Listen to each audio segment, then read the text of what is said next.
ultimate form of revenge for me is success. Dr. Dre! Dr. D.R.E. I'm gonna keep being successful and make you look like shit. Dr. Dre is a huge icon in music and culture.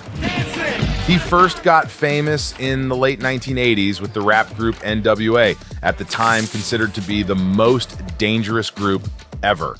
The lyrics are shocking and offensive to some and very, very, very explicit. But these are...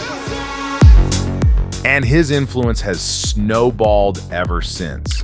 His debut solo album, The Chronic, single-handedly reshaped hip-hop with his unique way of mixing brutal and raw lyrics with fresh, funky beats, setting a new standard for producers everywhere. I just want to inspire and be inspired. As a rapper, producer, entrepreneur, and self-proclaimed professional winner, I always call myself a fucking professional winner. Dre has done it all. He's also a talent scout extraordinaire, discovering stars like Snoop Dogg, Eminem, and 50 Cent. Plus, he co-founded Beats by Dre, a wildly successful brand, eventually bought by Apple for a staggering $3 billion. This is the incredible journey of Dr. Dre.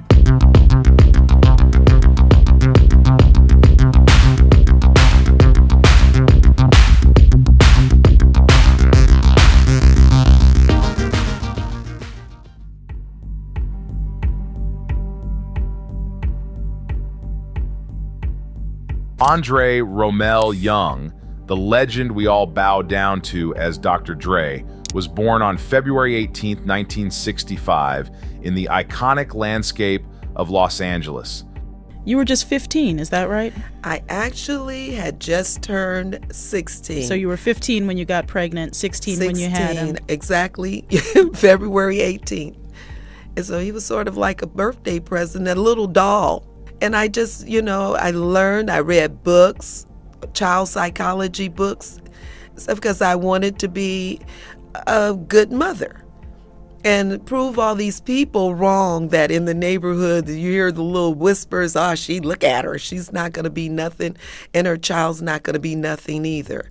Growing up, Dre's crib was a symphony of influences. His parents loved music, and their vinyl shrine featuring the likes of Diana Ross and James Brown didn't just fill the room, they saturated his very essence. It wasn't long before Dre found himself hypnotized by vinyl records and turntables. But life at home wasn't happy. I spent a lot of my time in the bedroom, away from everybody. A lot of people didn't even know he had a wife. Just to give you some context, here Verna is talking about Dre's father and his friends. Because they were in there, smoking and, drinking and doing, what have you. And I just didn't want my child to be around that. And I would always keep my eye out the window and looking at strange cars and stuff parked across the street or down the street thinking, what happens if the police come and take everybody to jail and they take my child away? After his parents split, Dre and his mom bounced between homes, ending up in the tough Wilmington Arms housing project in Compton. That is a house that Dr. Dre grew up in. Family life, however, didn't get any easier, and tragedy struck them multiple times. I have 5 children. I have my oldest, Andre, and my youngest, Shamika, who is 30. Now, I lost 3 boys.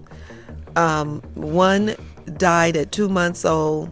We don't know what. They just labeled it something. He was healthy, and I woke up one morning and he was dead. That took a toll on me. Oh my God, I could hear a baby crying in the distance. I started drinking, and I had one that died. He was only a day old. I delivered him prematurely. And the one that hurt, I think, the most was my son that got killed in '89. He was 21 years old and got killed by a gang member. Yeah, your son, Tyree. Yeah, but it was devastating. I thought I was a walking zombie half the time, and that's another thing. His mom, Verna, worked multiple jobs and was the family's backbone, teaching Dre a brutal work ethic. Needless to say, school didn't interest him at all. His passion was music. Everybody's not fortunate enough to be a doctor or a lawyer, you know? Everybody doesn't complete 4 years of college, you know? One Christmas, he got a music mixer, and that changed everything. Dre turned his home into a music lab, spending hours creating his unique sound. Dre's big break came at Eve After Dark, a gritty LA nightclub. He started as Dr. J, inspired by his basketball hero, Julius Erving. This club was a hot spot for new talent and is where he met DJ Yella, who would later join him in the supergroup N.W.A, as we're going to see in just a second. Soon, Dre evolved into Dr. Dre, merging his old alias with his first name, declaring himself the master of mixology. This wasn't just a new name, it was a statement of his ambition. In 1984, Dre joined the world-class Wreckin' Crew. Dressed in flashy outfits, they dominated the early 80s West Coast electro-hop scene. However, the glitz and glam of the Wreckin' Crew began to feel stifling. The polished electro-rap vibe started to feel like a gilded cage, as Dre found himself drawn to a different style of rap. I mean, Ice-T had a big influence on a lot of people out here because he actually started it to me. Ice-T and Schoolie D, actually, because, you know, they were saying things that we can relate to, you know. Enter 1986, Dre met Ice Cube, who was crafting what he called street reality rap. I was living with my mom, and, you know, at that time, her idea of what my future was going to be didn't agree with my idea, so I decided to leave and go spend some time at my aunt's house, which happened to live 2 houses down from Cube, and that's how we met. I met Dre when I was about 14 years old. He was already part of the Wreckin' Crew. He was like the most famous person we all knew.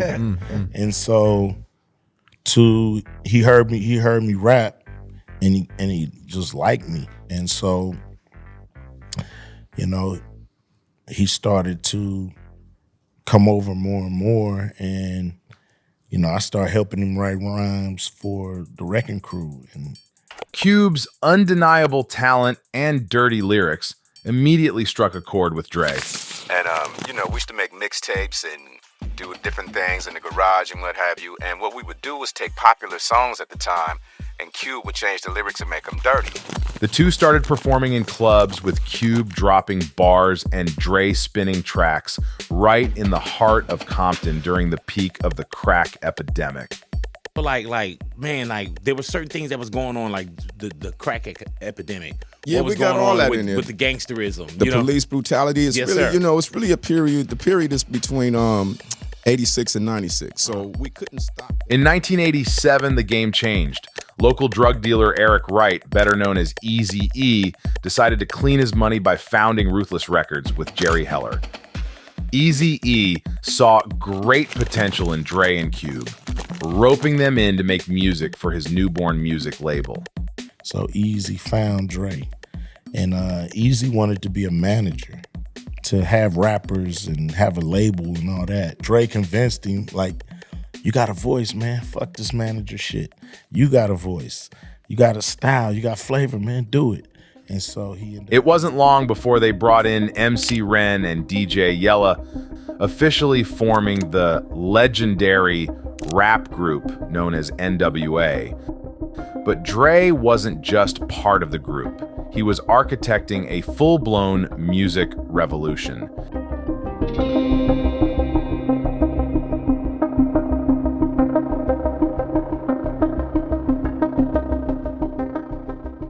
But if you look at every N.W.A. song, there's only one person that did something on every single N.W.A. song, and that was Andre Romel Young, Dr. Dre. He wrote the music for every song that ever came out on Ruthless. Choice of a new generation.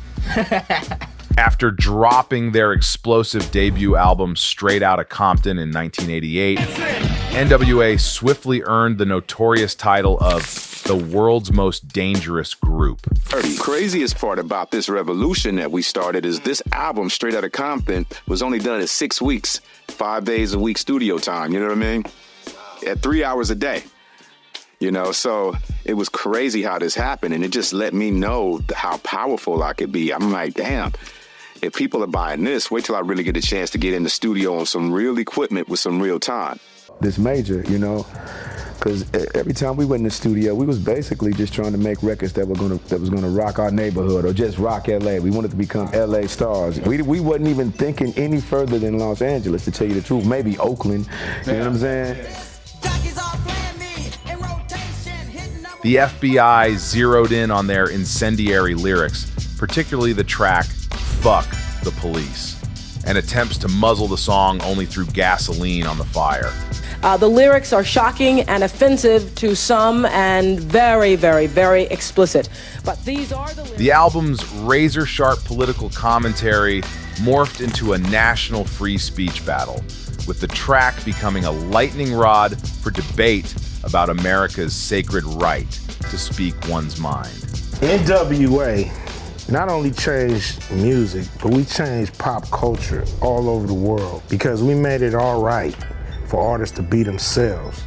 You know, you didn't have to be squeaky clean to be just as big or bigger than the squeaky clean artist. Straight Outta Compton, N.W.A. We're gonna be ourselves no matter what.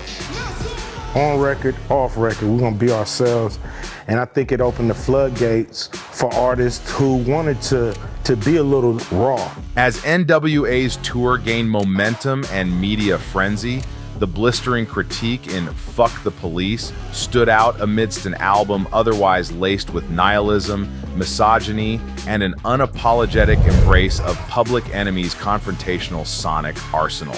Niggers with Attitude, known as N.W.A., has taunted law enforcement with its lyrics urging violence against police. But it is the group's sexually explicit lyrics that attracted attention from the Attorney General's office. This is frankly offensive to me, and I think to any parent that would hear and would know what these lyrics are all about, they would find that it is nothing but filth. Predictably, the cops didn't take kindly to N.W.A.'s defiance. So they came on the stage to try to arrest us and show everybody, you can't say fuck the police in Detroit. You know, they're gonna make an example out of us. But they didn't arrest us on the stage, so they little plan they had didn't work. So, you know, we got a letter from the FBI telling us about our record, Fuck the Police, and how they didn't appreciate the way the lyrics was, you know, presented to everybody. And we got a lot of flack over that. But as with many great things, money proved to be their Achilles heel. By December 1989, Ice Cube had had enough. After penning many of the album's hard-hitting lyrics and featuring prominently on the tracks, he felt cheated out of his fair share by Eazy-E and Jerry Heller. Well, you know, it's really a joke in this day and age for people to think that you can steal money in the record business. Yeah. It's not possible. We would get the numbers at the end of the quarter. Yeah. Eazy and I. His business manager would go over them. We would send them to our lawyers. Our lawyers would go over them. The accountants would then draw up all the paperwork. Then we would send it, whether it was Cube or whoever, his business manager and his lawyer. Yeah. It was all done by computer. You know, to think about that, a picture of Eazy and I sitting there late at night with green eyeshadows on cooking the books, it's just a joke. It's not possible. Yeah. So anyone that even would believe something like that, it's ridiculous. His fallout with Heller over royalties became the final straw. Cube split from N.W.A., launching a solo career where he didn't hesitate to throw lyrical darts at his former crew. Got all suckers 100 miles and running. Like to give a shout out to the DOC. He was very, very jealous of Eazy. And of course, he was jealous of the relationship between Eazy and I. Cube's subsequent success in music and film, with hits like America's Most Wanted in 1990 and Boys in the Hood in 1991, validated his decision to go solo. A lot of rumors going around about the group breaking up and everything. That's not happening. was still a part of N.W.A. N.W.A. is still together. Meanwhile, in 1991, N.W.A. dropped their second album amidst chaos. Police raids on distribution warehouses and arrests of sellers only heightened the album's allure. In Florida, a store owner was arrested and convicted for selling. That same year, Dre's temper got the best of him. At a Hollywood party, he assaulted TV host Dee Barnes after her show Pump It Up aired a segment on Ice Cube, which he didn't appreciate. I don't like the manager because he wasn't paying me my money. That's the bottom line. Bottom line, that's it. No more N.W.A. Dre was fined $2,500, given 2 years probation, sentenced to 240 hours of community service, and forced to appear in an anti-violence PSA. Yo, this is Dr. Dre. All these things you're hearing, and it just like waking up in the morning. One morning I woke up and I had my radio on, and I wake up to our Dr. Dre is being sought for stabbing a 17-year-old kid. And I was like, oh my God. And first thing I thought, I don't know what, was to call Andre, and he's at home in his bed. And I said, well, Andre, I was like going, they're talking about you were involved in this thing, you know. And he says, wasn't me. he said, Mom, you can't believe everything the media says. And I said, okay, I'm going to keep that thought, but how do I know when I should really be worrying? So it was a little scary.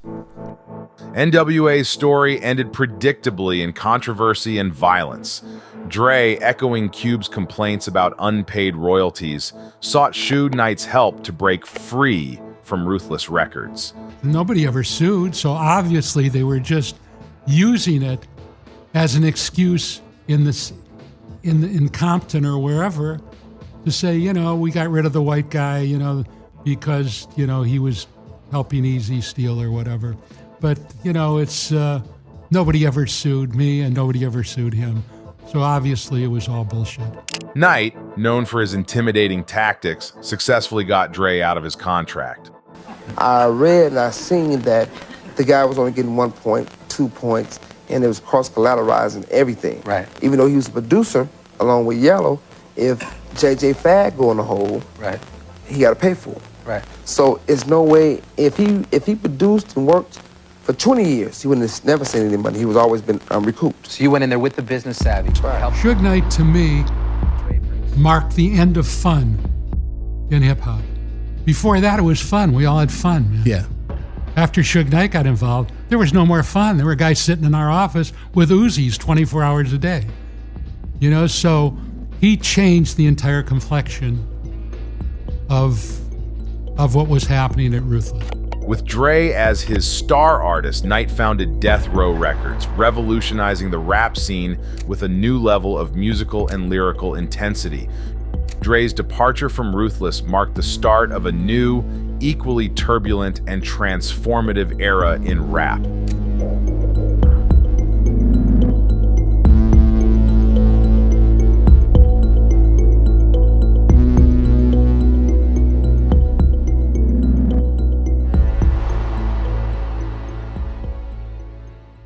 With Dre as his right-hand man, Suge Knight started scooping up raw, untamed talent from the gritty streets of California, birthing Death Row Records. Knight wasn't just stopping at record deals. He got the label hooked up with the 1992 film Deep Cover. The single from the movie? Yeah, that's the one where Dre declared his independence, with Snoop Dogg as his hungry, streetwise apprentice. Dr. Dre was the perfect father figure, role model, mentor, and producer for me at the time because I was young, I was raw, but I needed direction and I needed some sculpting. And he was able to shape me and mold me and teach me the right way of how to do it. And he had the right team around me. And I've always respected the fact that he was willing to teach me when I was not who I am today. It was around this chaotic creative frenzy that work on The Chronic kicked off, featuring Snoop Dogg and the rest of Death Row's roster. The Chronic. In Bud we trust. Yeah, man, the Chronic is like, it's the bomb thing on the street right now, And I figure, my album is the bomb, so I had to call it that. Fueled by powerhouse singles like Nothing But a G-Thang, Let Me Ride, and Dre Day, with Snoop Dogg dropping verses like a lyrical sniper, the Chronic was a cultural grenade ready to blow the lid off the rap scene. The G-Funk revolution steamrolled through the early 90s, reshaping the very DNA of hip-hop. My thing is the music, That's my main thing, doing the music, the beats, funky tracks. By 1993, the Recording Industry Association of America stamped the album with a triple platinum seal of approval, and Dre snagged a Grammy for Best Rap Solo Performance with Let Me Ride. Billboard wasn't sleeping on Dre's domination either. They crowned him the 8th best-selling artist of the year, placed The Chronic as the 6th best-selling album, and Nothing But a G-Thang as the 11th best-selling single. The original version of Nothing But a G-Thang was made to a Boss Gag song. I can't remember the name of the song, but Snoop was actually in jail, and I really wanted this demo done. So he called in, and I taped the receiver of the phone to the mic. Hilarious. And you can hear jail sounds in the back and everything. He's 1, 2, that whole thing. So that was the original version. I just happened to be at my mom's house going through records, and then I found this Leon Haywood, I Want to Do Something Freaky to You, and thought that would make a better foundation track. So took that back, recorded the track. Snoop got out, and we just recorded this song at my house. It was a bedroom that I converted into a studio at my house. That's what the first half of the Chronic was And made. what was Snoop like at that time when you guys were doing Nothing But a G-Thang? We were just having fun, man. Read it up. We recorded G-Thang first, then I got locked up, then I got out, and then we did Deep Cover. And Deep Cover came out first, and then we re-recorded G-Thang once my shit had got healed.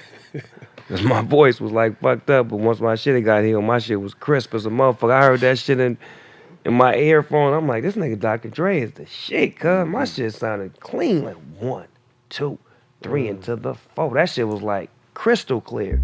It wasn't just music, and it was a movement, with Dre and his crew leading the charge. I just want to inspire and be inspired. Dr. Dre wasn't just busy crafting his own legendary tracks. He was the wizard behind the curtain for Snoop Dogg's debut, Doggy Style. This wasn't just any debut.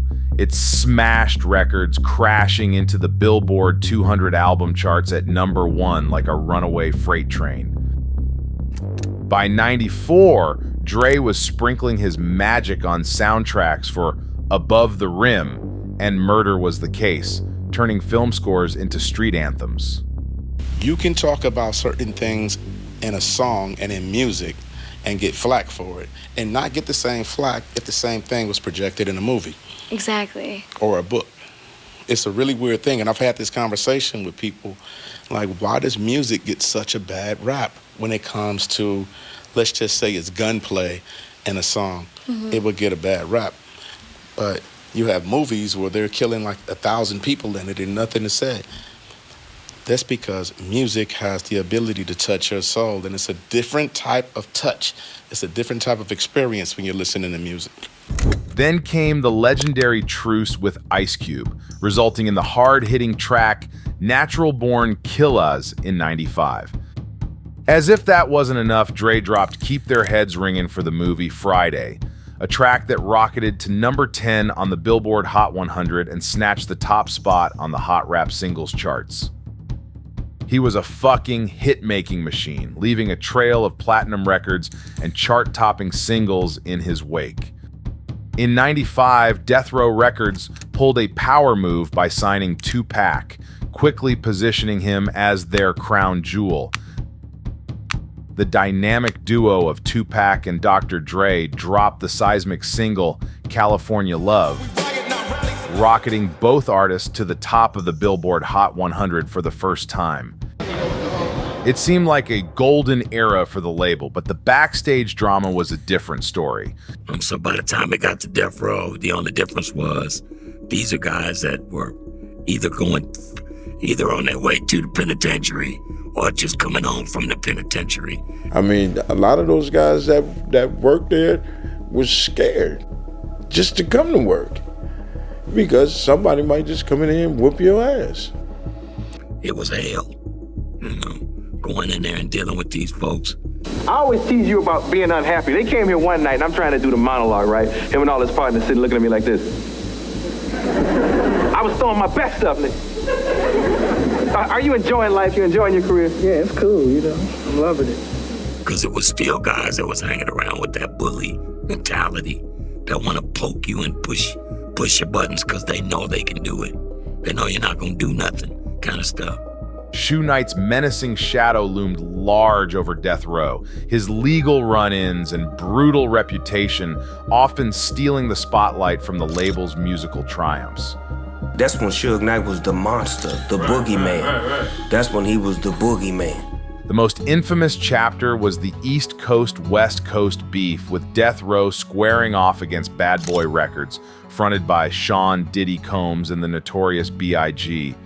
More than a rivalry, it was a full-blown media circus hyped to a fever pitch, ultimately leading to the tragic drive-by shootings of both Tupac Shakur and Biggie Smalls.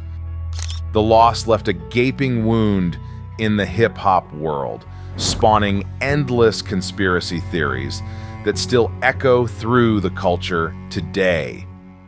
Amidst the chaos, Dre saw the writing on the wall. Frustrated by Knight's escalating violence and the toxic environment at the label, he made the wise move to bail in 1996. Dre was willing to leave Death Row with nothing. He walked out with no masters, no money, nothing. I've walked away from millions of dollars, Kevin. It's if it's not right, I'm not with it. I'm not about to leave with a wet ass. You know what I mean? I'm not doing that. Right before the storm claimed the lives of Tupac and Biggie, Dre made one of the smartest moves in hip-hop history and stepped out to form his own label, proving his genius wasn't just in the studio, but in navigating the dangerous streets of the music industry.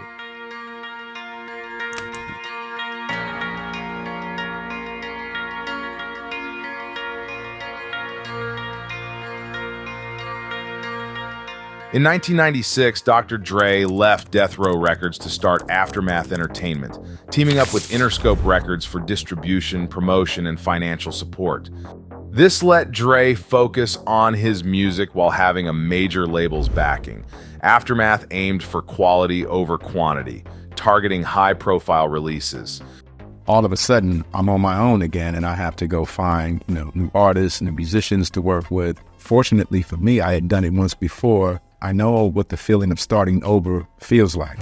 However, the label's first release, Dr. Dre Presents the Aftermath, dropped in November 1996, and it was a bloated, boring mess, often unlistenable. I just felt like the music I was doing at that time, it wasn't completely up to par. It was just something that we were working on and experimenting with it. The whole thing bombed, trashed by critics and fans, threatening Dre's future career. It didn't smash. Dre flopped again in 1997 with The Album, the debut project of The Firm, a supergroup featuring Nas, AZ, Foxy Brown, and Nature. Despite hitting #1, it was criticized for being too pop-centric and lacking chemistry. The group was soon dropped from Aftermath and later disbanded. If Dre's magic touch wasn't completely gone, it was definitely missing. I just felt like maybe I needed to bump into the right artist or the right musician or whatever, and I didn't have that at the time. Rumors swirled that Aftermath was in financial trouble. On top of that, the label got slapped with a trademark infringement lawsuit by the underground thrash metal band Aftermath. The turning point came in 1998, when Dre's friend Jimmy Iovine, co-founder of Interscope Records, played him a demo from a white rapper in Detroit named Eminem. Jimmy Iovine introduced me to Eminem, and that's when everything took off. His intense, multi-syllabic rhymes were refreshing. Within minutes, Dre knew they had found something special. Back in those days, I didn't have an artist to work with. I would go to Jimmy's house and have listening sessions. And I remember him picking up this cassette tape, and I was like, what the fuck and who the fuck is that? Despite industry skepticism about a white rapper from Detroit, both Dre and Iovine believed Eminem's talent was too potent to ignore, a gamble that obviously paid off. Everybody say, that can't work. It won't sell over there. It won't sell over there. All people have is what they saw before. I just felt that everybody in the world was gonna dig this the way I did. Dre and M's first studio session was electric. The chemistry was undeniable. And within minutes, they started crafting one of Eminem's biggest hits, My Name Is. He was hungry, I was hungry, and it was just like, that spontaneous combustion, we just clicked, and that just brought everything and everybody together that was happening at that time. The public response was overwhelming. The track soared to the top of the charts, turning Eminem from an obscure rapper into a national sensation overnight. This success validated Dre's decision to sign Eminem, silencing critics and solidifying his reputation as a visionary producer. More importantly, it also marked the start of a new era in hip-hop, with Dre and Eminem at the forefront, their legacies forever intertwined. Then we found out that what we were doing, it really works. And that's all we needed. It's like, okay, the Slim Shady LP, they like that. Now that we know it works, wait till they hear this. And then we went in and started working on my second solo album, 2001. Dr. Dre's second solo album, 2001, dropped in November 1999, marking a flashy return to his gangsta rap roots. Initially titled The Chronic 2000 to suggest a sequel to his debut album, it was renamed 2001 after Death Row Records released a compilation with that same title. I think at that time, I wanted to call the album The Chronic 2000, right? And my previous partners from Death Row, I heard that they were doing an album called The Chronic 2000.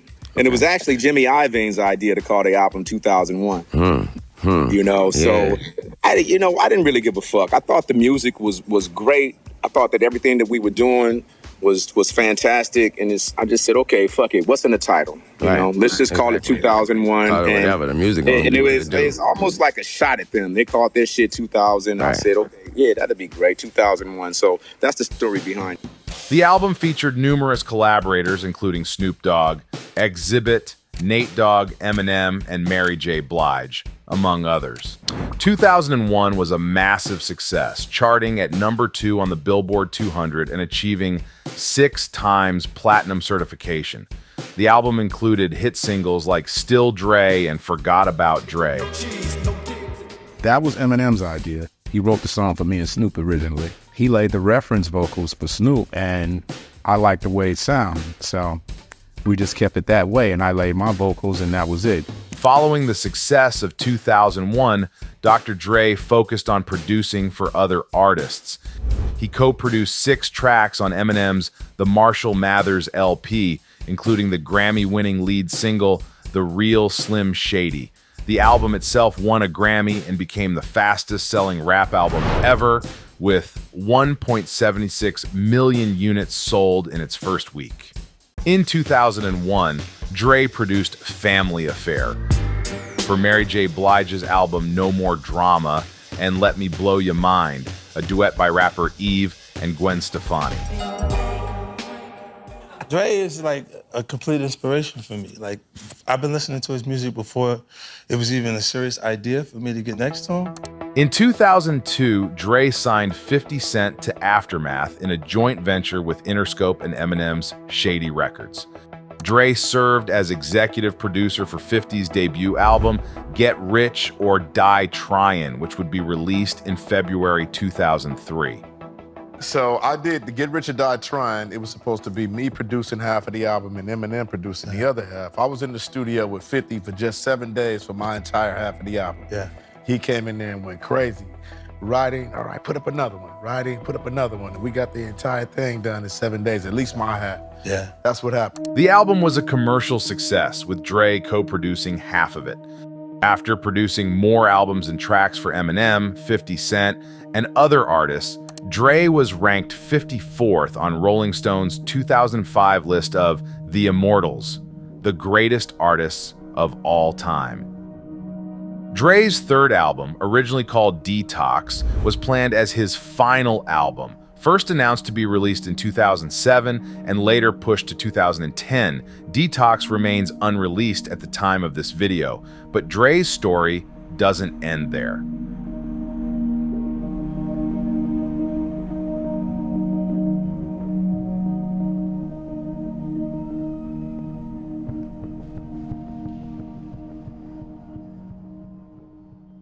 He's always had the attitude and the spirit of, I don't care about what I made, it's all about what I'm about to make. As the music industry faced the triumph of piracy and illegal downloads, Dre found a new game: headphones.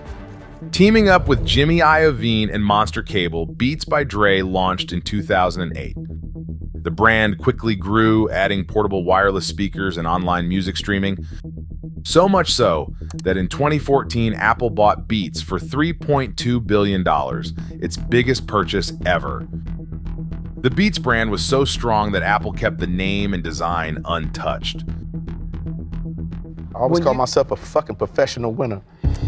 In 2015, Dre co-produced Straight Outta Compton with Ice Cube, showing N.W.A.'s rise and fall. The film, highlighting the brutal street life and the triumph of the band, made over $200 million worldwide.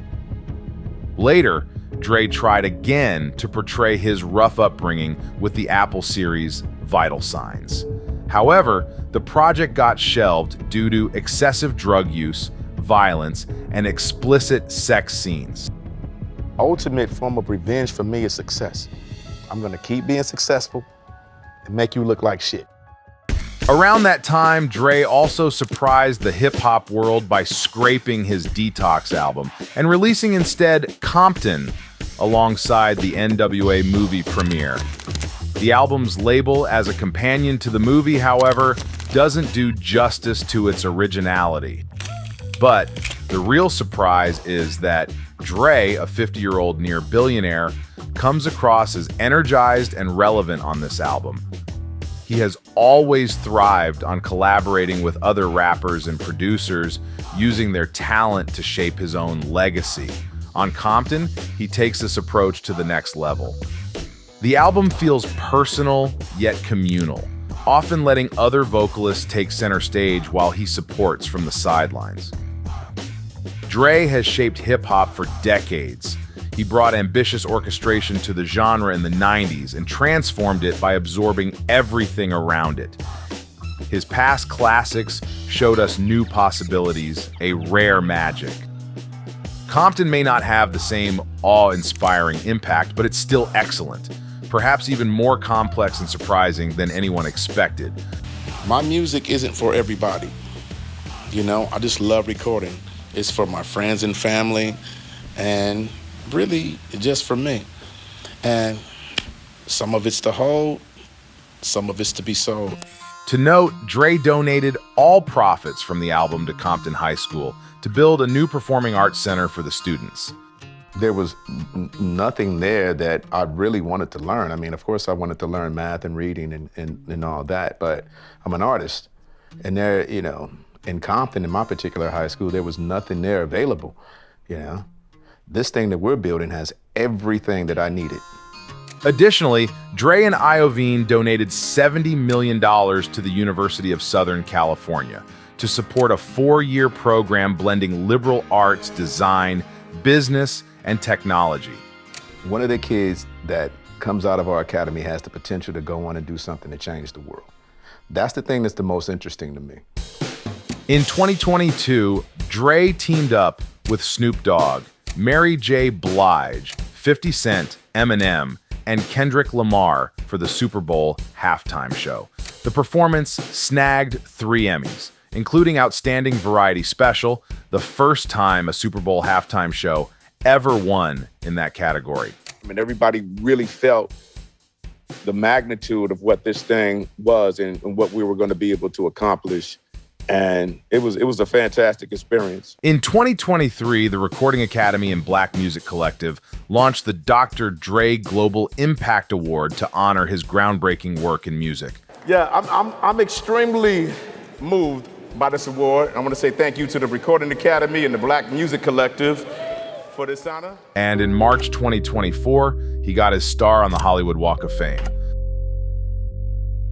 Did you ever imagine you'd have a star on the Hollywood Walk of Fame? No, I didn't. That was not in my mental at Rolodex at all. Who in hip-hop could ever overshadow Dr. Dre? His 3 solo albums, The Chronic, 2001, and Compton barely scratched the surface of his massive influence on the genre. I'm pushing 40 years in my career right now, and there's just a few artists that I've worked with that were established. Those being Tupac, Mary J. Blige, and Busta Rhymes. Those are the only artists that I've worked with in my entire career that were already established. I like working with new and up-and-coming talent. Everybody that I've worked with is just new, fresh, and up-and-coming. And that's what I like to do. One of his greatest contributions to the genre is his knack for discovering and nurturing young talent. Snoop Dogg, Eminem, 50 Cent, The Game, and Kendrick Lamar are just a few artists Dre has personally mentored, each achieving immense success in shaping hip-hop's sound. You launched so many careers, worked with so many people, N.W.A, of course, Eazy-E, Snoop Dogg, 50 Cent, Eminem, Tupac, Kendrick Lamar, Anderson .Paak, Mary J. Blige, Gwen Stefani and Eve, T.I., Busta Rhymes, Alicia Keys, Missy Elliott, Exhibit, Warren G, G Unit, Big Pun, Nate Dogg, Jay-Z, The Game, MC Scat Cat. Oh, wait a minute, that might be... Just recently, I discovered a new word. It's fargin, F-A-R-G-I-N, right? I discovered this word, and the definition of it is finding joy in the success of others, right? And that completely defines my personality. Dr. Dre's enduring legacy is a testament to his multifaceted impact on music and culture. His influence will undoubtedly continue to shape the industry for generations to come as both an innovator in hip-hop and a visionary entrepreneur. I'm excited about the discovery of who I'm going to become, because I'm an entirely different person today than I was just 10 years ago. So in the next 10 years, I'm excited about who I'm going to be.